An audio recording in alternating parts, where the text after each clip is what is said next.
Do you know, आज जो वृंदावन में होने जा रहा है वो अगले 5 से 10 साल की ग्रोथ स्टोरी लिख सकता है और इसका सेंटर है बांके बिहारी कॉरिडोर।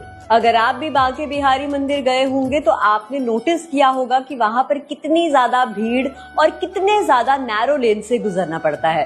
अब इसी एक्सपीरियंस को कंप्लीटली ट्रांसफॉर्म करने के लिए आ रहा है बांके बिहारी कॉरिडोर। इससे होगा better access, better crowd management और बेटर फैसिलिटीज और बेटर दर्शन एक्सपीरियंस करोड़ों श्रद्धालुओं के लिए। और ये बात सिर्फ अब मंदिर तक सीमित नहीं है, क्योंकि जब भी किसी रिलीजियस डेस्टिनेशन पर लार्ज स्केल इंफ्रास्ट्रक्चर डेवलपमेंट होता है तो उसकी इकोनॉमी पर नजरें रहती हैं। पहले ये डेवलपमेंट काशी में हुआ, अयोध्या में हुआ, अब नजरें वृंदावन पर हैं। और अगर आप वृंदावन में लेटेस्ट अपॉर्चुनिटीज और वहाँ की रीसेंट डेवलपमेंट के बारे में जानना चाहते हैं, हमसे अभी कनेक्ट करें।